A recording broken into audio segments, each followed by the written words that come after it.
ह्या सगळ्या योजना बंद करावं तुमच्या, सगळ्या योजना बंद करावं तुमच्या। एक अधिकारी काय करू शकतं जे सरकार करू शकत नाही ते अधिकाऱ्यानं करून दाखवलं। हे आम्ही म्हणायचं का आता सरकार आपला आहे, बोलू नको बाबा, सगळं ऐकून घ्यावं लागतं, मरू दे माणसाले। ते तर असं म्हणतंय आमच्या सारखे मूर्खाची औलाद नाही, नियमित भरान तर मरणार। तिघान मिळून चालू असलेलं हे सरकार, अध्यक्ष सभापती महोदय, निश्चितच या देशातल्या शेतकऱ्यांना दिलासा देण्याचं काम निश्चित केल्याशिवाय राहणार नाही अशी अपेक्षा आहे। परंतु मी इथं बोलत असताना काही शिवसेनेचा, भाजपचा, काँग्रेसचा, राष्ट्रवादीचा असं म्हणून बोलणार नाही सभापती महोदय। मी शेतकऱ्याचा पुत्र आहे, मला बाप शेतकरी होता, माझी माय शेतकरी होता, त्या माध्यमातूनच बोलणार आहोत।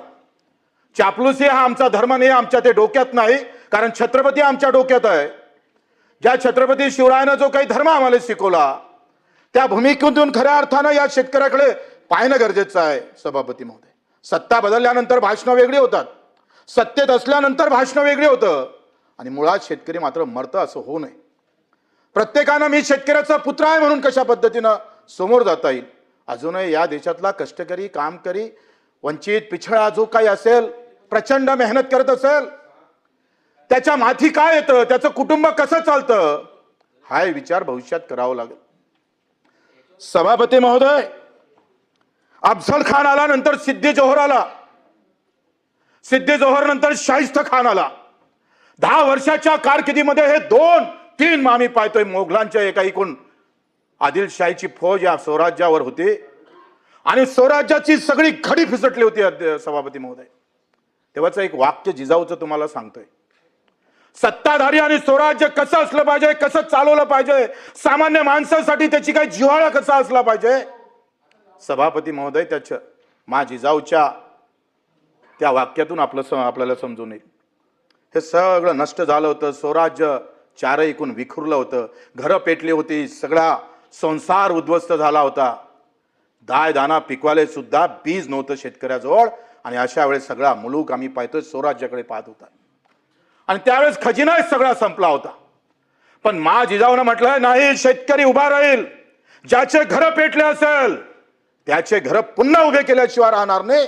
ज्याप्रमाणे आम्ही पाहतोय राजमाता अहिल्यादेवी होळकरांनी आपल्या नवऱ्याच्या वर्षश्राद्धातून गावच्या गाव उभे केले, त्याच ताकदीनं जिजाऊनं काय म्हटलं माहित आहे का, जरी सरकारी स्वराज्याचा खजिना संपला असेल तरी जिजाऊच्या खासगी खजिन्यातून अख्खा शेतकरी उभा केल्याशिवाय राहणार नाही। त्या राजमाताचा हा महाराष्ट्र आहे, लक्षात घ्या। आम्ही सरकार म्हणून त्या दृष्टीनं पाहता येईल का, आम्ही त्या पद्धतीनं समोर जाता येईल का?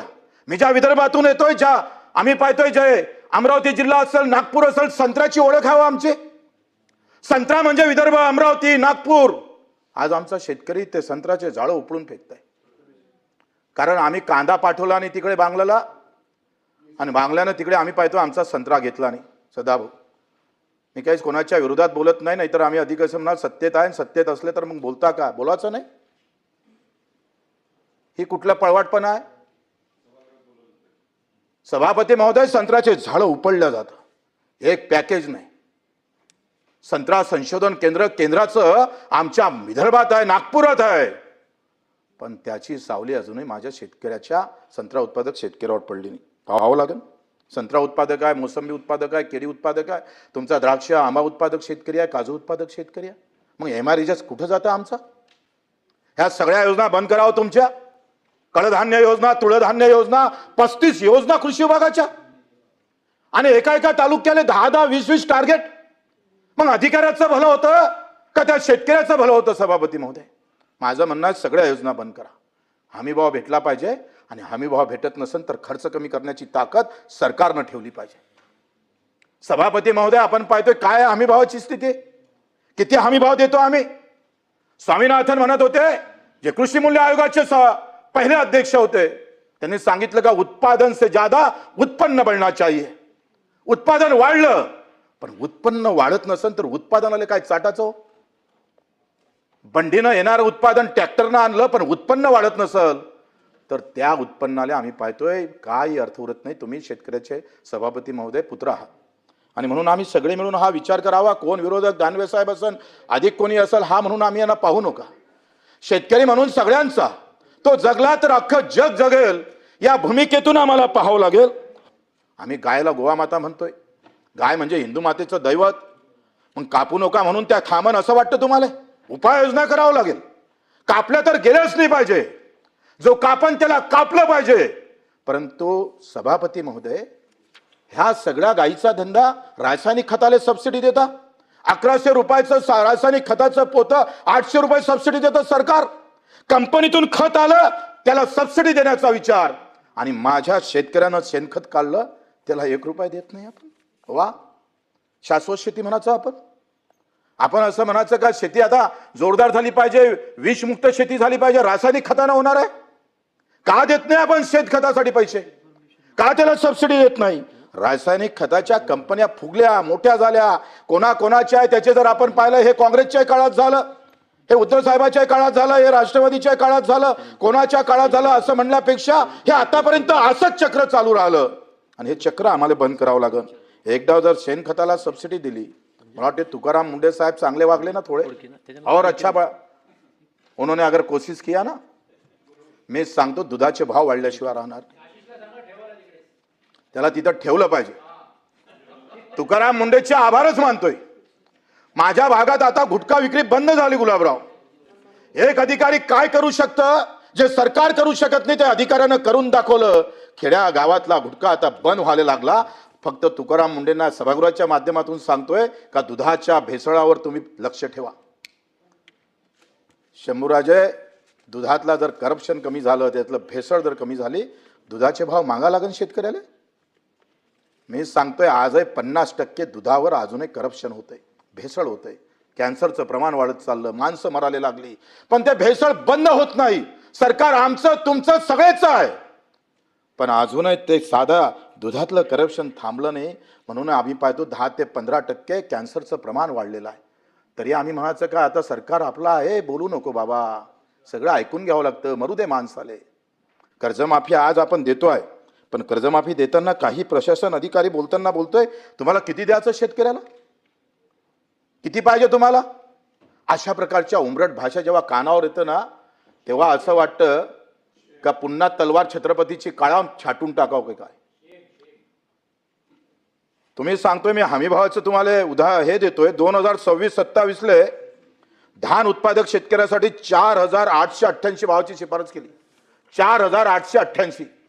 15% नफ्यानं किती भाव भेटले पाहिजे सभापती महोदय? 4888. आणि केंद्र सरकारनं जाहीर किती केले भाव? 2441. 2400 रुपये कमी दिले भाव जाहीर. एका एकरात 10 क्विंटल धान पकडला तर आम्ही सांगतो एका एकराच्या शेतकऱ्याचं 20,000चं नुकसान आहे. 5 एकर शेतकऱ्याचं 50 ते 60,000 नुकसान आहे एका वर्षाचं. 5 वर्षाचं नुकसान 2 ते 3 लाखावर झालोय. कर्जमाफी 2 लाखाची करतोय आम्ही. 15% नफ्यानं कोणता व्यवसाय चालतो हो? सांगा बरं. कोणत्या एखाद्या तज्ञाला माझ्यासमोर आणा का 15% नफ्यानं एखादा व्यवसाय चालू शकतं? अरे आम्ही पाहतोय जी डाळ उत्पादक तूर आम्ही घेतोय त्या तुरीचं फक्त बेसन करा, डबलचे भाव भेटते. बेसनाचे भजे करा, 10 पट 100 पट भाव भेटतं. गुलाबराव, तुम्हाला माहित आहे.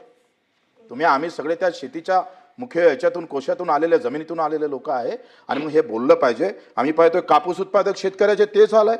कापूस उत्पादक शेतकऱ्याच्या 11,565 रुपयाची शिफारस केली आणि केंद्रानं जाहीर केले 10,346 रुपये. इथं 2,000चा घाला आहे. 10 क्विंटल कापूस उत्पादक शेतकऱ्याला एका एकराला 2 लाखाचं नुकसान झालं, आणि 2 लाख एका एकरातल्या शेतकऱ्याचं नुकसान होत असेल तर त्या कर्जमाफीचं करून करायचं काय? कर्जमाफी करायचं वेळ झाली नाही पाहिजे. हमी भाव द्या, नाहीतर मी सांगतोय जे मागणी आम्ही कित्येक वर्षापासून करतोय त्याचा खर्च कमी करा. हमी भाव देऊ शकत नाही ना तुम्ही, नका देऊ, पण उत्पादन खर्चावर मी सांगतोय आपण आळा घातला पाहिजे. जर आम्ही हमी भाव देऊ शकत नसल तर पेरणीचा खर्च कसा कमी होईल? MREGS मध्ये जर पेरणी ते कापणीपर्यंत सगळे कामं जर घेतले, आज मजुरीचे दिवस आम्ही पाहतोय मजुरीचा खर्च सुद्धा वाढत आहे. जसं बियाणीचा खर्च वाढतोय, खताचा खर्च वाढतोय, फवारणीचा खर्च वाढतोय सभापती महोदय, तसा मजुरीचा खर्च वाढतोय. आणि येत्या काळामध्ये गावात तुम्हाला मजूर भेटणार नाही, ही वस्तुस्थिती आहे. कारण सगळ्यांचं लक्ष शहरात राहायचं आहे. एक तर पोरगा असतं ते मुंबईत, नाही तर दिल्लीत, आणि नाही तर मग अमेरिकेत जाऊन राहतं. आजही म्हातारे लोकांना साधा नातू पाहायचं सुद्धा भाग्य भेटत नाही. आज गावात मजूर राहायला पाहिजे म्हणून खऱ्या अर्थानं आम्ही पाहतो योगदान ठरणारी योजना पेरणी ते कापणीपर्यंत सगळे कामं जर MRHS मध्ये केला आणि मजुरीचा खर्च 60% कमी झाला तर मग दुष्काळ येऊ दे, अतिवृष्टी असू दे, भाव कमी भेटू दे, या सगळ्यावर एकच औषध आहे आणि ते म्हणजे उत्पादन खर्च कमी करण्याचा. एकदा उत्पादन खर्च कमी झाला का उत्पन्न वाढल्याशिवाय राहणार नाही आणि खऱ्या अर्थानं मुक्तीचा श्वास माझा शेतकरी घेतल्याशिवाय राहणार नाही. म्हणून सभापती महोदय या सगळ्या गोष्टीवर एवढं सगळं वाचून दाखवणार नाही.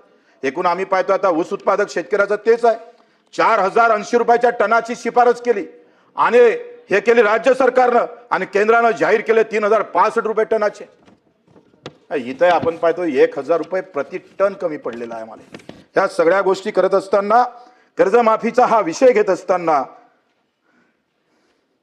कांदा उत्पादक शेतकरी दानवे साहेब आपण सांगितलं तेच हाल. कांदा उत्पादक शेतकरी एका क्विंटलला मागं 2000 रुपयाच्या वरते खर्च येतं आणि कांदा 300 रुपये विकावं लागतं. कसा जगत असेल?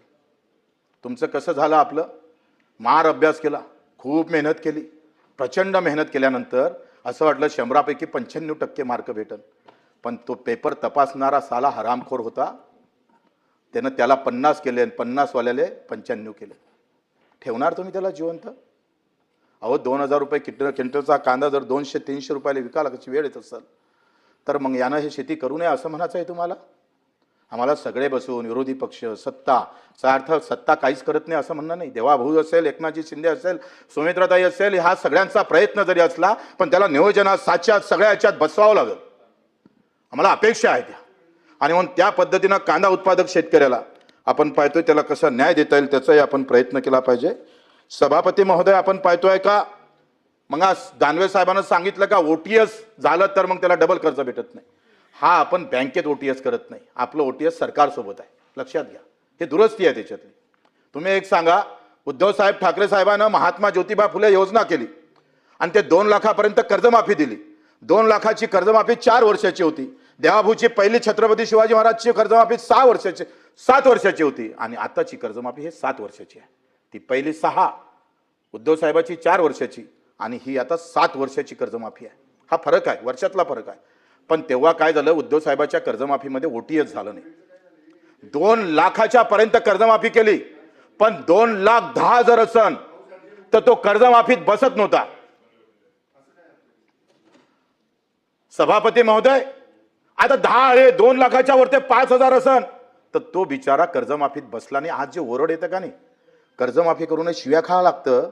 कारण 2015 ते 19ची कर्जमाफी जे झाली महात्मा ज्योतिबा फुलेंच्या नावानं, ती कर्जमाफी OTS न केल्यामुळं त्याच्यामुळं ते अडचणीत आला आणि तो त्यावेळचा शेतकरी प्रचंड अडचणीत आलेला आहे, तो शिल्लक आहे. आणि मग तो प्रचंड आता बोंबलत आहे रस्त्यावर. आता आपण काय चूक केली ह्या सरकारनं? 2 लाख असेल 50,000 माफ होईल, भरा किती लागन? 1.5 लाख रुपये भरावं लागेल. ते म्हणतात ना विरोधक का बा वसुली आहे, हे थोडं किंचित त्याच्यात बरोबर आहे, मी खरं बोलेन. आणि म्हणून सभापती महोदय आपण 2019च्या अगोदरची जे कर्जमाफीमध्ये 50,000 रुपये दिले ना आणि 50,000 हे OTS केले. काय केलं आपण का 50,000 माफ करतो आहे, पण 1.5-2 लाख असेल तर 1.5 लाख भरा मग 50,000 सरकार देईल. त्याच्यामुळे भरणं पैसे जास्त आणि माफ होणं कमी, याच्यात काही दुरुस्त्या करणं फार महत्त्वाचे आहे. त्या सरकारनं केल्या पाहिजे अशाही अपेक्षा आहे. सभापती महोदय प्रोत्साहन निधीमध्ये काय केलं, काय चूक आहे प्रोत्साहन निधीमध्ये? 2 वर्ष सतत जर कर्ज भरलं तर 50,000 भेटन. हे कसं शक्य आहे?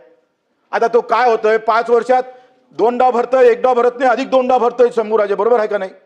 मग त्यानं सतत भरलं पण खंडित राहिलं तर मग मात्र तो प्रोत्साहन निधीला बसत नाही.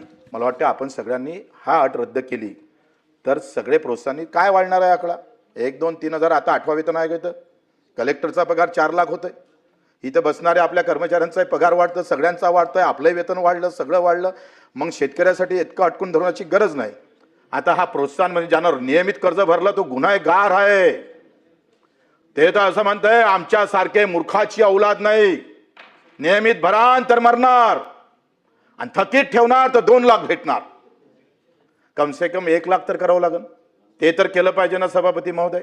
हा सूचना आहे, ह्या केल्या पाहिजे. विरोधक बोलते म्हणून नाही, आम्ही बोलते म्हणून नाही, त्याची खऱ्या अर्थानं शेवटपर्यंत जाणं गरजेचं आहे. मग दिव्यांग शेतकरी आहे, 2 पाय नाही, हात नाही, डोळे नाही, आमची एकल महिला आहे, विधवा महिला आहे, त्याच्यासाठी काही करायला नको?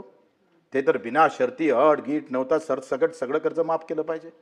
त्याच्यातले ते काळाबाहेर तुम्ही सगळे ह्याही भूमिका मला वाटतं आम्ही घेतल्या पाहिजे.